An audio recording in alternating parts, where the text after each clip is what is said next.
Hello, everybody, and welcome back to Starcastic Remarks. Alongside Chris, my name is Ryan Chambers. Thank you for joining us this evening as the Dallas Stars take care of business tonight. Probably the best game they've played in a long while, just play-wise, Chris. And they get the win over the Seattle Kraken by a final score of 5-1. They're currently 6-0-2 on the current 8-game point streak that they have. They've won 5 in a row. I feel so much better about this game than I have in several weeks. And I've been yelling and screaming and pantering to that pessimistic side of the fan base. Nobody can be upset about this game here tonight. There were some things, but for the majority of the game, this is the way the Dallas Stars play on the road. This is exactly what you want. And they punched their ticket to the 2025 Stanley Cup Playoffs tonight. Yep, and they hit triple digits again, which is fantastic, and you're absolutely right. I mean, the past few games we've won based on skill from a few players. Tonight was a full, well-rounded game. Did what you're supposed to do to a team as bad as Seattle is. So absolutely love what the Stars did here tonight. It was perfect, especially after those past 2 or 3 games that, like you were talking about, Ryan. And we're going to get into all of that here this evening, or I guess I should say this morning. At the time we're recording this, it is 12:32 Central Time. Thanks, 9:30 start time. Literally no reason, just to spite us. That's what it's for. Random side tangent. I am so glad the Stars got rid of the 7:30 start times. Like if they have control over the start time, if it's not like a national game or whatever. They start at 7 o'clock or like 7:08 or whatever. That's perfect. That is literally thing. Well, they used to do 7:30 for so long, right? But 7 o'clock is literally the perfect time to start a hockey game. It's not doesn't go too late to where you get home at a ridiculous time or anything like that. So, anyways, we're gonna get into all of that stuff here in the game here tonight. First off, though, thank you to our sponsor, DraftKings Sportsbook. That pick 6 option there. Use that code THPN when you are there. Go and visit starcasticremarks.com. That's our website. Click like and subscribe if you're here on YouTube, and hit that notification bell, and make sure you follow us on social media. So, Chris, there's lots of different angles that we can take in this game here tonight. Other than, yes, obviously the big one being going back to the playoffs again. I think that was inevitable. I think we all believed this team should have been in the playoffs, but I think it feels nice that it's like officially official.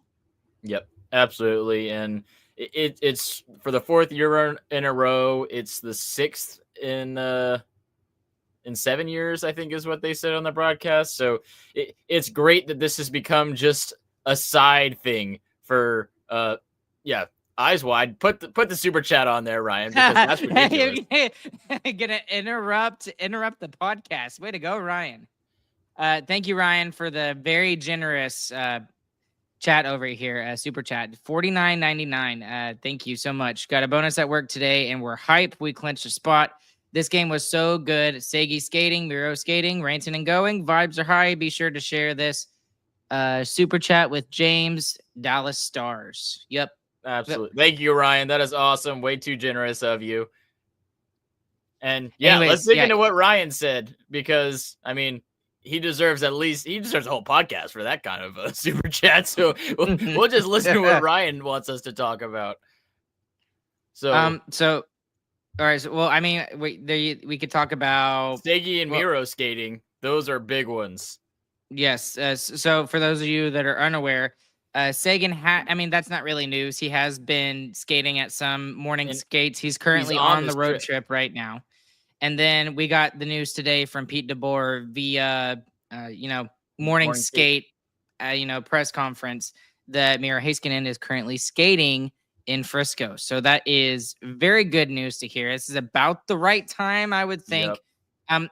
I want to quell people's excitement a little bit. Don't expect him to play game 1 of the playoffs. But at this point, it is a possibility. Okay, so that is very, very good news to hear, and it just all around today was just good news, good vibes from everything that were coming from the Dallas Stars' way. So with several weeks before playoff time, I'm feeling very good about Miro coming back. To me, if it's a playoff game and Miro is able to skate now, it's going to be hard to keep him out of the lineup if the playoffs were next week. So I am very optimistic about him actually skating and being on the ice. I think that is an absolutely fantastic sign. There's no way we see him before the season ends because it's physically not possible for the Stars to be able to fit under the salary cap. But I feel very good about him getting in game one, round one. He also mentions Rantanen going, and something they mentioned in the game here tonight is he scored the most beautiful empty net goal I think I've ever seen. That was ridiculous. The hands on that. He has, I think 3 points tonight. He's got 11 points in 11 games. I know that one's for real. And and we've been talking about the fact that he just needs his time, and people were getting on to him, and I'm like, I was getting on to him. You were getting on to him. I was saying, okay, let's preach a little bit of patience with this guy. This guy has been thrown in the fire twice in the last 2 months, and now he's finally starting to reward the Stars faithful with his play with that top line. That top line is really starting to click, and it couldn't be at a better time because the playoffs are literally 10 games away, 9 games away. Patience is fully paid off. He looks so much more comfortable there now. And more so, I think, like, Rope and Robertson look more comfortable now. Like, they're just playing hockey again. And before, it was like, let's try and find a way to get Rantanen into this. And, like, no, you don't need to worry about that. Rantanen is good enough. He's going to get himself into it. Play hockey. And it feels like they all are comfortable with it now. But, yeah, three points tonight. Past 3 games, he's been fantastic. The best players were the best players for the Stars forward group tonight, and it was awesome. I love it. Let's go ahead straight to Martin with another one. The super chat over there too. We appreciate it, Martin. With the 10 pounds, I believe is what it is. To quote Razor, fantabulous. I think you did a really good job spelling that, by the way. No idea how he's spelling that. Great win. Again, he's reading my mind and, reiterating the stuff that we already talked about, and the fact that this is the best win we've seen the Stars play over the last couple of weeks. I mean, this was a perfect road win, and yes, I know it's against Seattle and everything, but you can only play the games that are in front of you right now, and that's what you got to do. And they absolutely took care of business right now. Yep, 100% agree. Fantabulous is accurate. All right, I do want to get into more of the pregame, one of the pregame storylines a little bit, and the fact that DeBoer goes with an 11-7, format here tonight. Oh, that's really cool. I don't know if you're watching on YouTube, but like YouTube peeps, we got lightning striking behind Ryan. That's great. Yeah, that's not green screen. That's real. So, anyways, what did you think about that format here tonight? I don't really know why he did it. He didn't really say why he was going to do it. But speculation wise, why do you think he did something like this? I mean, I think it was clearly just to get Smith into a game, which he needed to be in, especially as a defenseman, because if he gets in during the playoffs, that's most likely where he's going to slot in. It's going to take a lot of injuries for him to have to play forward, So I think it was important to do that. And outside of his literally very first shift where he turned the puck over and gave the Kraken a grade A chance, I thought he played really solid. He had 11 time on ice tonight. It wasn't super noticeable, except when he was battling around the net, and he battled hard and looked pretty good. So I think that's very good from Smith. Good to get him into a game before the season ends. And I think it'll be important to get him into at least a couple more before we hit playoff time, just so he's ready to go when we need him.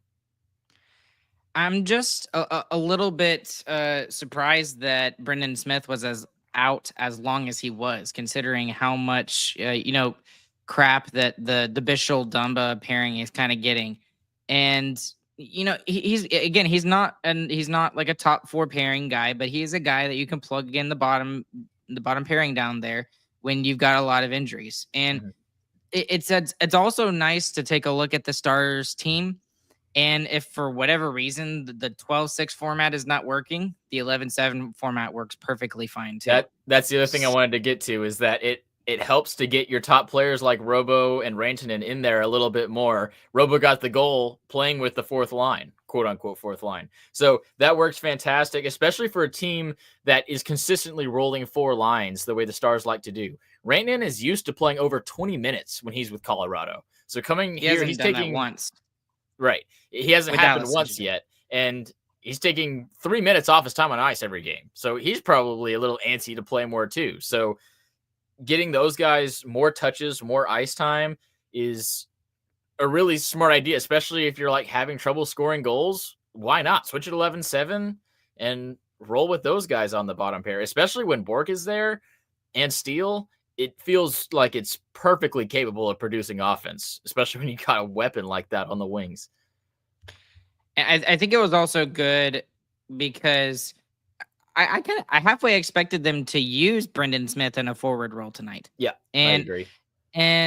I mean, I also, I mean, he was just kind of there, right? Like you throw him in when you could give other guys rest, I think was the idea tonight with Brendan Smith. And it didn't matter whether it was on the forward side or if it was on the defensive side. I would not be surprised if, Harley played under 22 minutes tonight.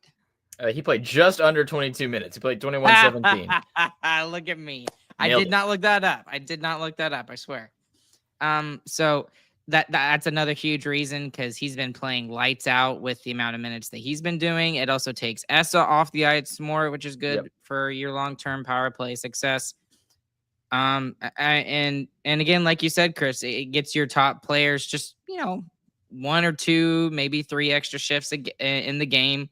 And for Robo, it paid off tonight and allowed him to get the goal to tie it up. So, or was it a tie up or was it the 2-1 goal? I think that was the first goal of the game. I think that was okay. Okay. It's too late. I'm trying to remember That's things. correct. But I just thought it was interesting that they went with the 11-7 format, and that's something absolutely that, like, if Brendan Smith had to come in and play as a forward, he could have. He could have. But also, if you have him in the lineup as a quote unquote forward, he can go in and play on the penalty kill. He's a perfectly okay penalty killer if you need him to do that while he's playing a forward role. I mean, that's fantastic. Yeah, so definitely something to keep in your back pocket should offense dry up come playoff time. I mean, you look at the Oilers series, that would be a great thing to pull out to go 11-7 and give your top guys a couple of extra shifts. Kind of reminds me of how we used Mark Pysyk a couple of years ago. He was one of those guys that could kind of just either be a forward or a defenseman. So, okay, I also wanted to move on to this ridiculousness. Just my gosh, he continues to just blow people's minds and what he can do. Wyatt Johnston, man, he's got people talking. He's a superstar, right? I mean, he's almost got me convinced that he's up to that point. The only thing that's holding him back at this point is his playoff success, and if he can show some of the stuff that he's doing now. That's exactly what I was going to say. Yeah, he's well on his way. He's scoring ridiculous goals. He's done it the past 2 games. If he keeps this up during the playoffs like he did last year, need I remind you, he was the leading scorer for the Dallas Stars during the playoffs. Then yeah, I think he's definitely going to be in that superstar conversation. And he's playing on the Stars' 4th line, the 3rd line. Dang it, I messed that up. He's playing on the Stars' 3rd line. That's crazy. Crazy that the 3rd line center is scoring that much. Well, and not just that, but one of the reasons why the power play has been revived is, yes, Thomas Harley has been the main culprit of that, but Wyatt Johnston deserves a little bit of that piece of cake there too, because he's been ridiculous and he's kind of reincarnated himself with some of that Joe Pavelski-ness, and he's been tipping pucks away and just being in the right spot at the right time and stuff like that, on top of doing these, ridiculous, dominant player goals that he's doing. And again, can I mention that this guy was drafted 23rd overall and the Stars traded down to draft him? It's just ridiculous. That's the ballsiest thing about that, is that they traded down to go get him. That's crazy. Yeah. Like, to trust that he'd stay on the board. That it's not luck. It's not luck, because the Stars made a bet and they got it. But man, what a bet. That's just ridiculous. He's going, and some people are talking about this too, with the way that he is playing and the way that Rantanen is playing. Do you put them together? I mean, when your top line collectively had 7 points tonight, no. but that is definitely an that's option. the right answer. Like I said, that's another thing that you can kind of go to should offense dry up at some point. I mean, it would look fantastic with having Joe up there. The Stars are obviously the benefactors of the extra man and the man down tonight. They do excellent on the penalty kill, great on the power play as well. They go 2 for 5, and they do not allow a power play goal here this evening either. So, which was good. That's something that was slipping the past couple of games.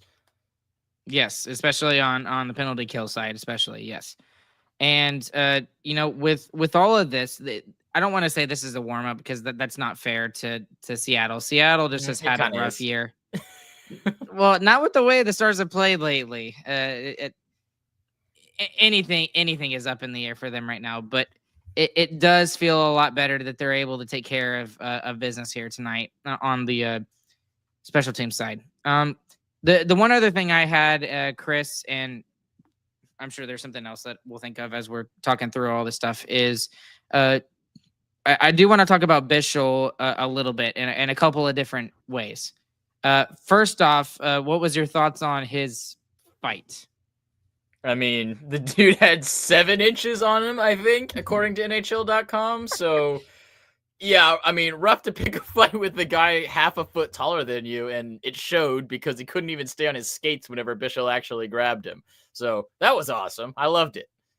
I think if Acemont did stay on his skates, he might have died.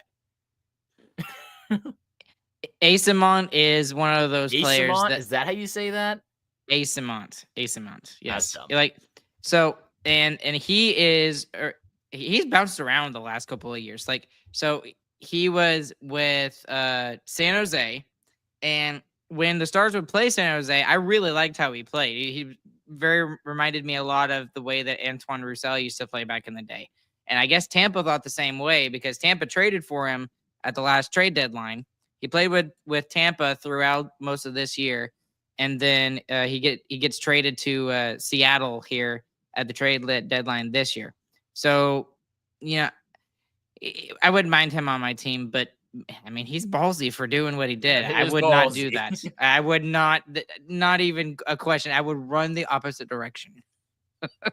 So, the second thing is, I still think that Bischel, and this is the one negative I would have for tonight, is I still think that he's not really playing his best right now. And it's not the physicality. The physicality is great. That is the object of his game that I want him to continue. 4 hits tonight. Yeah, exactly. No, exactly. And we don't have anybody else right now that is doing that. I mean, Marchman is not doing it. Ben is not doing it. I mean, that's really about it. I mean, maybe Lyubushkin should be hitting. He doesn't play a lot that way, though. Bischel plays where that's the focus of his game. He plays violent. Yes. But he seems to be out of position a lot lately, and not in the second and the third period, mostly the first period. But he seems he's out of position sometimes. He's getting beat on easy board battles that he's been able to do, in the past.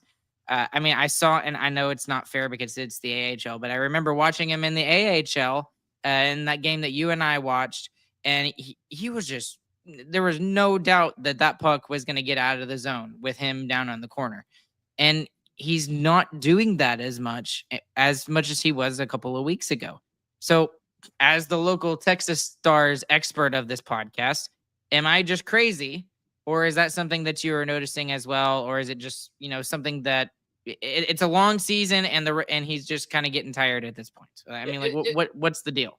It was the past several games where I think that was an issue, and it was an issue for all the Stars defenders, especially just getting the puck out of their own zone, which is what you harped on, especially the last 2 games. And yeah, it was more difficult for him, and that's one of the big things that I think is a more difficult part for new defensemen in the NHL, because the speed of your forecheckers is much quicker than it is in the AHL.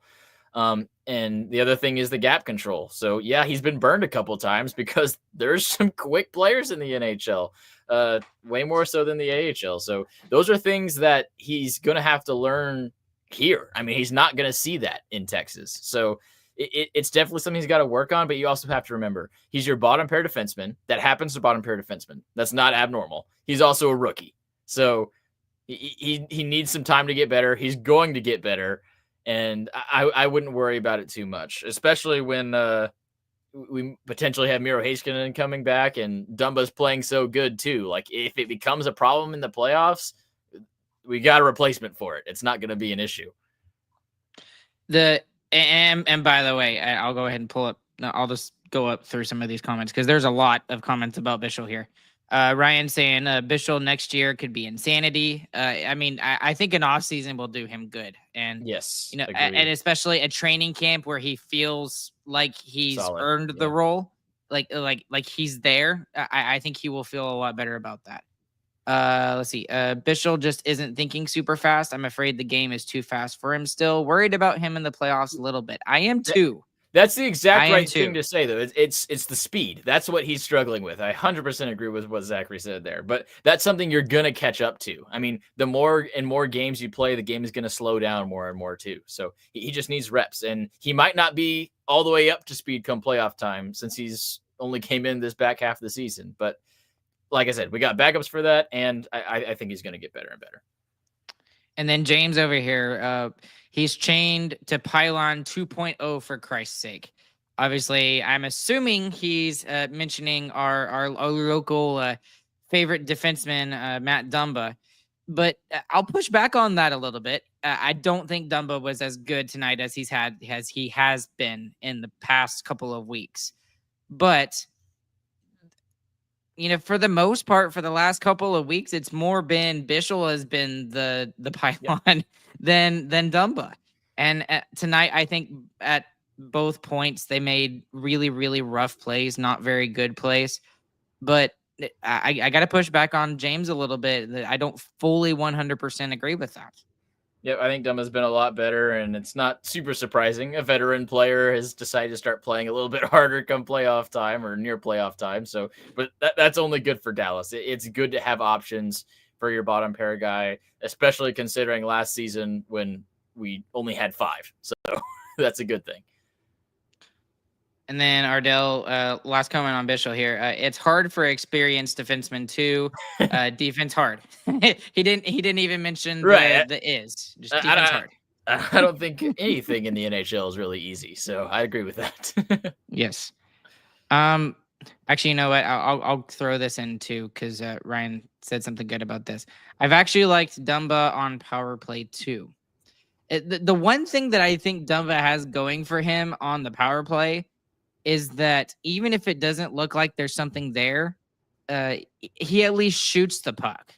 Right? Like we have complained so much over the last couple of weeks, especially that we're getting overpassitis, especially with our forwards. And it happened again tonight where Greenland probably should have shot, and Hintz probably should have shot at a certain point, and they just tried to pass it off to get the perfect play.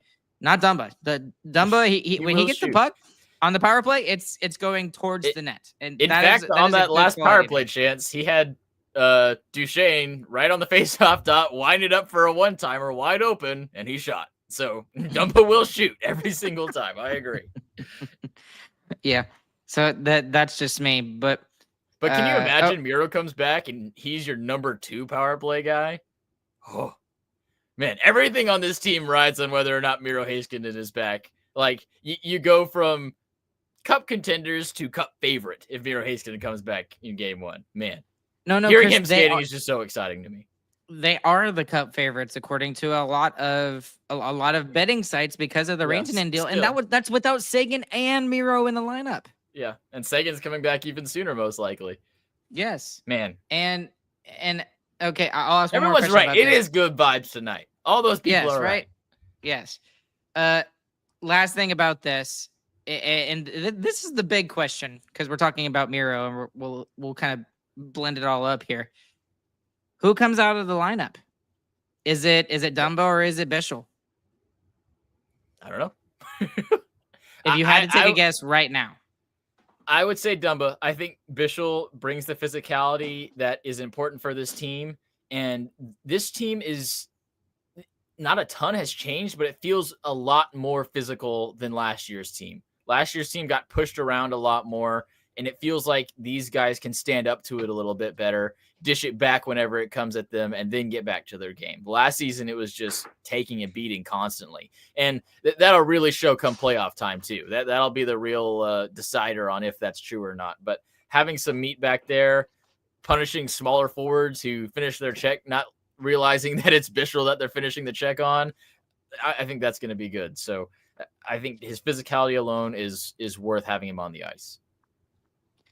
See, I really don't think so. I'm not saying I don't think so to what you're saying. I think he comes out of the lineup when Miro comes back. I mean Dumba is making himself at least a little bit more valuable than he has, at the beginning of the season. For sure. I mean, he's playing on the power play. I mean, cool. I know Bischel is playing on the penalty kill, but I mean, when Miro comes back, Miro can do both. And Miro will probably play more penalty killing when he comes back, just because Harley is doing so well. But that's the great thing, is that you can have both of these guys and they can come in interchangeably. So I am very happy to have either of these guys as a number 7. That would be fantastic. Or do you go with 11-7 and keep Miro in the lineup and just keep them both in there? Yeah, why not? No, why not? That's a good problem to have if you're Pete DeBoer. Like this, you're right, Chris. Good vibes all around tonight. But man, feels good being the best team in the league. At least it feels like that. Not in the standings. Stars do become the 3rd team in the NHL to clinch a playoff spot after Winnipeg and after Washington. So, and don't look now, but we're 4 spots away from a President's Trophy. 4 points away from a President's Trophy, that is. How many points does Washington have? I thought they had way more than 3. Really? They have the same amount? No, they have less than Winnipeg. Correct. Really? Okay, that's very surprising, actually. Okay. So, I mean, Stars are 4 points behind the Jets. Could get the President's Trophy. It's realistic. For the first time all season, that's a realistic thing. I kind of don't want it. Right? I don't want it. Because and then also the playoff picture is really starting to look solidified now with St. Louis getting in there. And good props to them for getting in and how they've played recently too. It's ridiculous how they've played. But it's coming down to the wire as to whether the Stars can catch Winnipeg up to this point. And I'm not going to say it's not going to happen, because Colorado could still catch Dallas and get home ice advantage. But with the schedule that Colorado has and the schedule that the Stars have a little bit of an easier schedule down the stretch. A lot easier. So that there are some things there that are very exciting to talk about. And they still got the Jets coming up too. 4-point swing. Yep. You win that one, it all of a sudden feels very possible. Yes, absolutely. Okay. There's lots more we could talk about, but we're already past time and it's late. So biggest winner, biggest loser, Chris, I'll let you start. Biggest winner, because we haven't talked about him nearly enough, Jake Ottinger, another fantastic start. He had that rough 2 weeks, and he bounces back with 3 absolute stunners. I mean, that's exactly what you wanted him to do after those rough starts. I am no longer worried again. He needs to keep this rolling into playoffs. If he can stay this hot going into the postseason, it's going to feel very good. Yeah, they have played. Their play on the ice has been so bad, and yet they've still been able to win. Right. And now it feels like things are finally starting to get into a groove. Ottinger is starting to play well. The top line is starting to figure it out. Dumba is playing a little bit better. We're close to getting Miro back. We're close to getting even closer to getting Seguin back. Things are finally starting to go on the positive side for Dallas in terms of other things offside, like off the ice and things like that. So it's just very, very exciting to see. For me, the biggest winner, I'll give it to, for the first time ever in Starcastic Remarks history, Mikko Rantanen. Mikko Rantanen deserves the biggest. Yes, the Moose. Moose deserves it tonight. He he's slowly has started to get better. He's got 11 points in 11 games. Some people are like, he's not worth the $12 He's million. washed, bro. He's washed. Yeah.